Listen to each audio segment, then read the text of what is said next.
Hello there. Well, I'm on the Highland Water in the New Forest, and I'm looking for a place to paint. And I've got a new sort of pochard box which I haven't tried out yet. I'm always trying to make them lighter.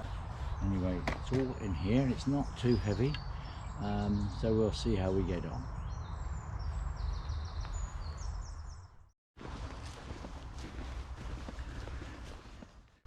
Now this is a very wild stream, very natural.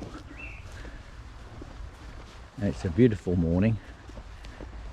We've had a few very wet days, so this is really the first opportunity to get out to do some painting.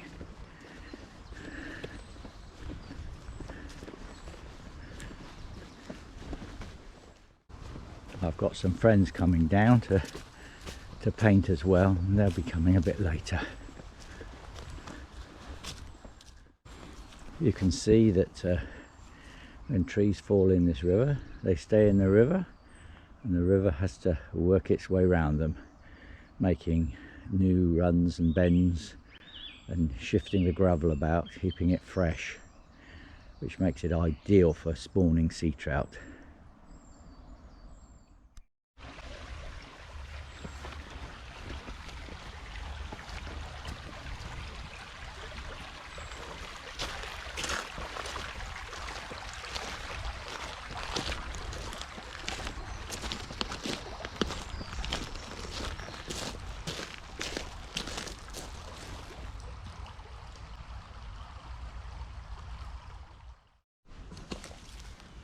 Now this little spot looks promising. You can see this is another bank of a river where it was in a different place. It's quite nice. There's a little tiny stream coming in here. Just wondering with that oak, no, it's a beech rather, that towers above it, whether that might make a nice scene. You've got the strong emerald yellow greens there, and you've got the very dark bank and some of last year's leaves, and you've got a flash of the water running over the pebbles. I might be able to make this into a scene. Let's have a go. Now this is my new painting setup. I've made lots of different pochard boxes.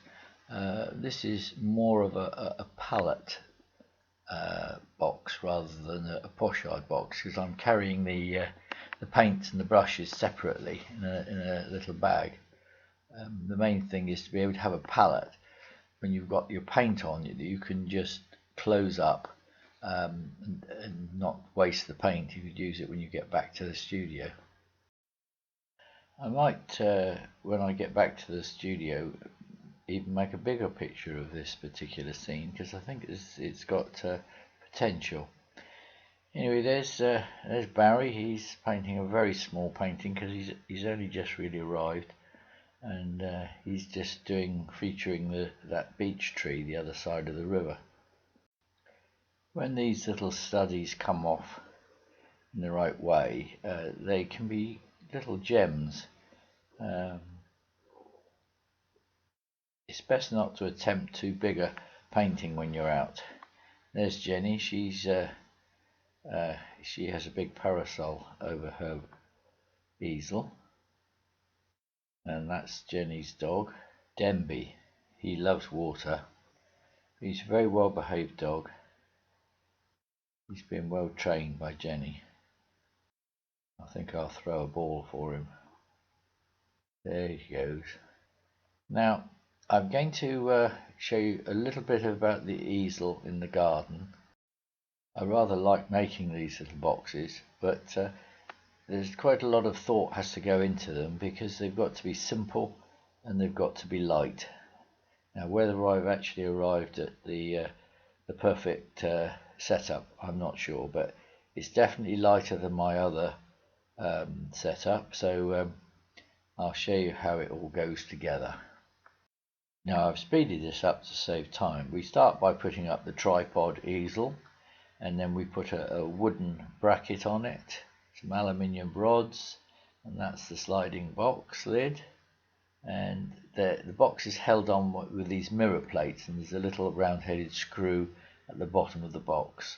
The box lid is the pallet, and to start with I would remove it and reverse it so that when I put the paint away it's safe inside the box.